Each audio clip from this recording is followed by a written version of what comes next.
दोस्तों अगर आप मध्य प्रदेश सिविल जज 2023 की तैयारी कर रहे हैं तो दोस्तों आपको ये 5 काम सबसे पहले कर लेना है। दोस्तों ये आपको कोई नहीं बताएगा और ये वीडियो काफ़ी महत्वपूर्ण होने वाली है। ठीक है, तो सबसे पहला काम दोस्तों आपको करना है जो आपको कोई भी नहीं बताएगा, इवन कोई कोचिंग इंस्टीट्यूशन भी आपको ये नहीं बताएगा। एमपी एडीजे के प्रीवियस ईयर के प्रीलिम्स के पेपर आपको देखना है। दोस्तों आप ये पेपर एमपी एडीजे का जो पेपर है दोस्तों ये कंडक्ट करवाता है एमपी हाई कोर्ट, और आपका सिविल जज एग्जाम भी आपका हाई कोर्ट कंडक्ट करवाता है। तो एडीजे का सिलेबस और आपका इसका सिविल जज का सिलेबस काफ़ी हद तक सेम है, जैसे हम लोग देख रहे हैं ये। तो इस पेपर को आप हाई कोर्ट की ऑफिशियल साइट से डाउनलोड कर सकते हैं, और या तो आप इसका प्रिंट आउट निकालवा लीजिए या आप बुक्स भी रेफ़र कर सकते हैं। आप जाएंगे मार्केट में मिल जाएंगे 10 ईयर के कम से कम एडीजे के पेपर। अब देखिए डायरेक्ट यहाँ जैसे क्वेश्चन आया है आईपीसी से रिलेटेड है, तो ये क्वेश्चन आपके एडीजे के क्वेश्चन आपके दोस्तों सिविल जज में आ जाते हैं। ये 2021 का पेपर है, तो दोस्तों काफ़ी क्वेश्चन रिपीट होते हैं एडीजे के सिविल जज में, और इवन सिविल जज वाली लॉ क्लर्क में और लॉ क्लर्क की डीएलएओ में अभी देखेंगे हम लोग। तो पहला काम दोस्तों आपको क्या करना है, एमपी एडीजे के प्रीवियस ईयर के प्रीलिम्स के पेपर आपको सॉल्व पेपर दोस्तों, जी हाँ दोस्तों, सॉल्व पेपर आपको ले लेना है कम से कम 10 साल के। दोस्तों ये आपको कोई नहीं बताने वाला है, इसलिए ये पेपर आपको जरूर ले लेना है। और ये बात दोस्तों हम लोग कर रहे हैं जो तैयारी शुरू कर रहे हैं, ठीक है। और स्टडी 16 से दोस्तों आप लोग जुड़े रहिए 2023 की अगर प्रिपरेशन कर रहे हैं तो। दूसरा काम दोस्तों आपको क्या करना है, दूसरा काम आपको करना है एमपी हाई कोर्ट के लॉ क्लर्क के पेपर आपको निकलवा कर रखना है। अब लॉ क्लर्क के पेपर जैसे हम लोग यहाँ देख रहे हैं, high court of Madhya Pradesh Jabalpur, ये देखिए यहाँ लिखा है लॉ क्लर्क कम रिसर्च असिस्टेंट हाई कोर्ट 2021। तो देखिए यहाँ पर एक क्वेश्चन है, जैसे संविधान है यहाँ पर, तो जैसे आर्टिकल 14 से क्वेश्चन है, तो यहाँ संविधान जो आपके सिलेबस में मैच कर रहा है तो वो आपको पढ़ना है, क्योंकि जो लॉ क्लर्क के पेपर जो क्वेश्चंस हैं वो आपके रिपीटेड होते हैं एमपी सिविल जज में। दोस्तों एक क्वेश्चन काफ़ी रिपीट होते हैं लॉ क्लर्क के। दोस्तों मैं लॉ क्लर्क पढ़ा चुका हूँ और मैं डीएलएओ भी पढ़ा चुका हूँ, तो वहाँ पर सिविल जज वाले क्वेश्चन आए थे, ठीक है। तो आपको ये बात जानना जरूरी है।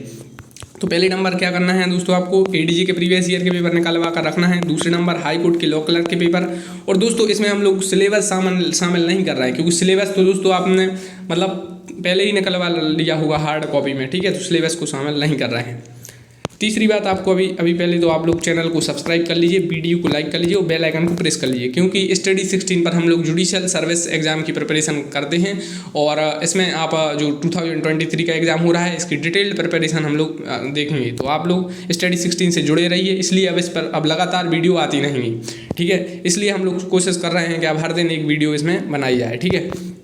नेक्स्ट है एमपी डीएलएओ के पेपर। ये पेपर दोस्तों मिलना बहुत मुश्किल होता है, और आप इन पेपर को ले लीजिए, यहाँ से भी क्वेश्चन डायरेक्ट रिपीट होते हैं। क्योंकि दोस्तों आपको एक बात जानना जरूरी है, एमपी हाई कोर्ट डीएलएओ कंडक्ट करवाता है लॉ क्लर्क और आपका सिविल जज और एडीजे दोस्तों, तो इसलिए जो क्वेश्चन हैं वो रिपीटेड होते रहते हैं एक दूसरे के। जैसे कि आपके सिविल जज के क्वेश्चन लॉ क्लर्क में आते हैं, और कुछ लॉ क्लर्क के भी सिविल जज में आ जाते हैं, एडीजे के तो मैक्सिमम रिपीट होते हैं। ये दोस्तों आपको कोई भी नहीं बताने वाला है, इवन कोचिंग इंस्टीट्यूशंस भी ये बात मतलब आपको नहीं बताने वाली हैं, ठीक है। तो आप लोग ये बात जान लीजिए, चैनल को सब्सक्राइब करिए। तो एमपी डीएलएओ के पेपर।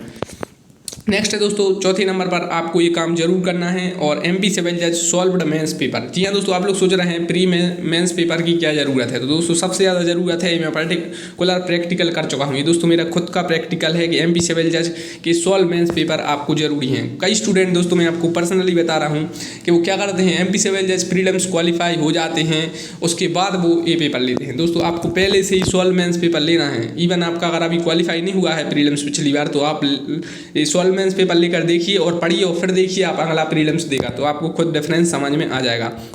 कम से कम दोस्तों आपको 5 साल के पेपर लेना है। आप जानेंगे ये क्यों ले रहे हैं हम लोग, मेंस के पेपर क्यों ले रहे हैं। हालांकि तो दोस्तों पहला तो फायदा ये है कि आपको प्रीलिम्स में तो फायदा होगा, मेंस में तो आपको फायदा होगा ही।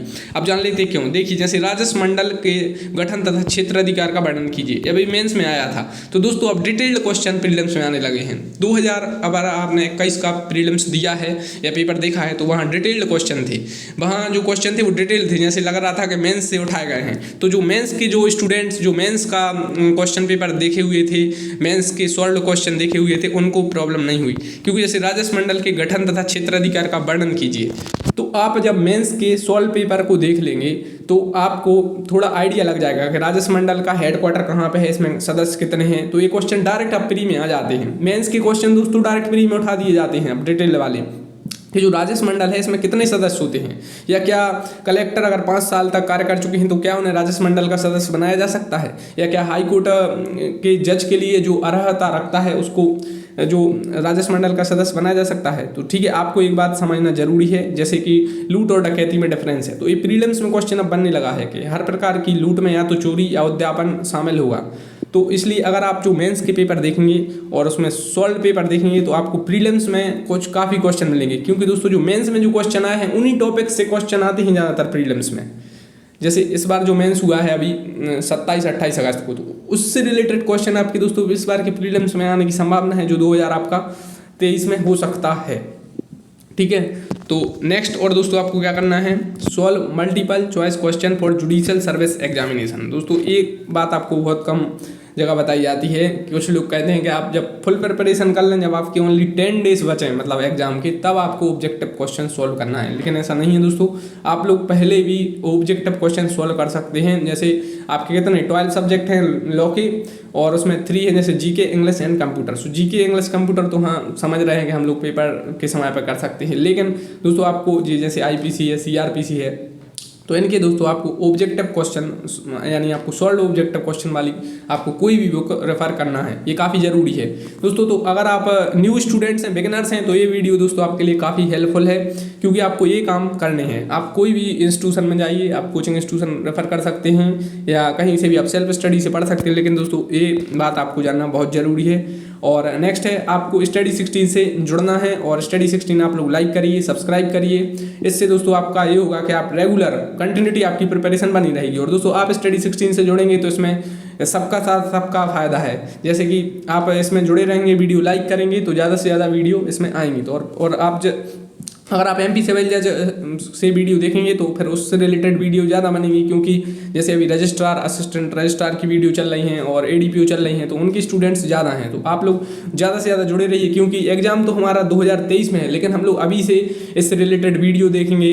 और आप लोग कमेंट करिए, जैसे अगर आपको सिलेबस में कुछ पूछना है, सिलेबस वगैरह और मेंस रिलेटेड जो भी आपको पूछना है तो आप पूछ सकते हैं। सो वीडियो को लाइक करिए, चैनल को सब्सक्राइब करिए, और ये 5 दोस्तों काम आपको जरूर करना है। दोस्तों ये पहली बात है कि ये आपको कोई बताने वाला नहीं है। तो पहले नंबर आपको ADG के प्रीवियस ईयर के पेपर देखना है, दूसरे नंबर आपको MP हाई कोर्ट के लॉ क्लर्क के पेपर देखना है, तीसरे नंबर आपको DLAO के पेपर देखना है, चौथे नंबर आपको सिविल जज के सॉल्व मेंस पेपर देखना है, पांचवें नंबर आपको ऑब्जेक्टिव क्वेश्चन की कोई भी बुक लेना है जिसमें आपके 12 सब्जेक्ट आपके ये कवर हो जाएं। ठीक है, 3 वो आप अलग से कर सकते हैं। और छठवें नंबर दोस्तों आपको स्टडी 16 को सब्सक्राइब करना है। अब दोस्तों इसमें हमने सिलेबस को नहीं रेफर किया, क्योंकि आप लोग जब सिविल जज देने वाले हैं तो सिलेबस तो आपने निकलवा लिया होगा, आपको पता होगा कि MP सिविल जज में क्या आता है और क्या नहीं। सो वीडियो देखने के लिए धन्यवाद, और थोड़ा हमने फास्ट मोड में देखा। Thank you.